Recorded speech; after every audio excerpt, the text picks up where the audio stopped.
Hello everybody, welcome back to another video. I know it's been absolutely yonder since my last video. Apologies to the 430 subscribers that I do have that want to see content, or you've just simply forgotten to unsubscribe. But anyway, I thought I'd share some more snail content today, purely because I haven't done it in a while. That is kind of what my channel was originally based around. And after all, I have 3 giant African land snails, so why not? I hope this video can help you guys out. If you're new, feel free to subscribe or just have a look at my other snail videos if you need more information, because today, of course, this video is about what you should consider before getting snails. So you may not already have them. I've got some feeding videos that you can have a look at, some unboxing videos, some enclosure videos, kind of everything that you need to see. Especially if you're a snail starter owner. So I guess first things first is commitment. Do you have the time? Do you have the passion? Because these guys don't live for just a year or so. They're not your hamster. If you have a hamster. Well, what I'm trying to say here is that they don't live like hamster years. They're not like 3 years, you know? Getting to the point they actually live for up to 15 years, some 20 years, some 10 years, but my point being it's quite a long time to have a pet that you're not committed to. Different species will live longer, and it depends on how much they've been bred or overbred. That will also play a factor. But long story short, you need to have a passion for these guys because you cannot be letting them out into the wild, and it's really hard to rehome these guys as well because they are a niche pet, especially in colder areas such as the UK where I live. I know that they're also illegal in America, so the second thing you need to consider is legalities. Are you actually allowed this pet in your country? Because some places don't allow it, so you need to do your research because they do count as an invasive species in some areas. And if you are thinking, oh well, I can get away with it, if you are caught, what are the consequences? You can't again be releasing this pet into the wild, as it's not fair on them, and it's also not fair on the area in which you live because they can destroy farms and crops within minutes. A third thing that you'd have to consider, it's not on the top of the list, but it's money. Now, these guys aren't that expensive to look after, but they are in a way a lot more high maintenance than people think. People think, you know, oh, I can just feed them once a week, give them just some lettuce or some cucumber. That is completely not the case. They of course would survive, but that is not like a way of life, if you know what I mean. Some of them need special heating, which is what mine have got.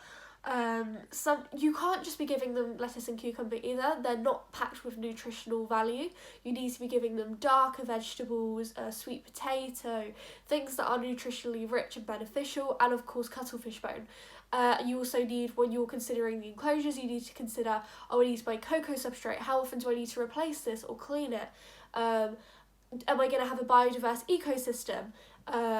Meaning, am I going to put some woodlouse in there? Am I scared of other critters?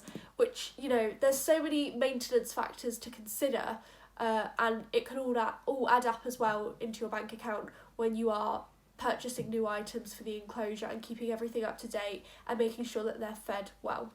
Speaking of creepy crawlies, a fourth thing you might want to consider is, can you deal with that? Because even if you don't choose to have a biodiverse ecosystem and you do have snails yourself, they don't exactly have 10 million legs. So you are likely to get different varieties of fruit flies, different varieties of isopods, which are like cleanup crews, just naturally without you even having to put them in there. It's going to happen, you know, they're part of nature, that's what would be in their natural environment. You're going to get it, especially in the hotter months, because it can get a bit icky. So yeah, you really need to consider that too, especially if you are in a shared household. Fortunately for me, I just live with my partner, so he completely understands the package that I came with when we met, and that there would be fruit flies involved in the summer months, because that is just a very natural thing, even if you keep the enclosure very clean. So yeah, if you're in a shared place or you're still living with your family or something like that, they might get a little bit, you know, irritated with these constant fruit flies during the summer months. I guess are we on the 5th point or the 6th point? Either way, I guess the next thing you need to consider as well is why are you getting them? Like, ask yourself why do you want these? Why do you want these snails? If the answer is purely because I want a pet and I can't get any other pet right now because of my living situation and I feel like this would be a low maintenance pet that I could have a look at, no, don't do it. You will regret it. It will become one of those things, like schools do that sometimes and then realise, oh, actually we've had them a year and now we really don't want them. On the other hand though, if you're really fascinated by the pet, you have a lot of passion, a lot of knowledge, maybe they are the pet for you. That's exactly why I have them. I don't regret having them. I've had mine for about 3 years now. And I really, really like the guys, so really like the guys, they're really cool. My best part, okay, I'm being cringe. Anyway, yeah, so that is another reason that you kind of just ask yourself, why am I doing this? Maybe, even though as cringe as it sounds, maybe even scale it from 1 to 10, like, out of 10, how badly do you want them? And I'd say if it's not over an 8, don't do it. Don't do it. Maybe even a 10. Just go if you're a 10. I guess my final point is, please comment if I've missed anything that you think should be of note and I can make a part 2 as well, or just share your knowledge below and help others out. Feel free to have a look at the comments if there is any and see if there's any more good advice there.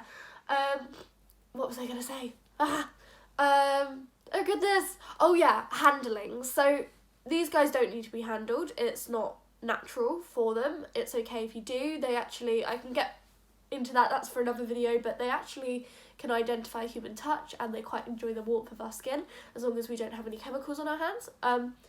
But it is not a necessity. However, if you like the look of these guys and you're interested in them but you don't feel like you'd want to pick them up because they're slimy for whatever reason, again, probably not such a great idea, because you have to think about, I've got to take these out for enclosure cleanings, I've got to take them out if they have a health problem, health inspections.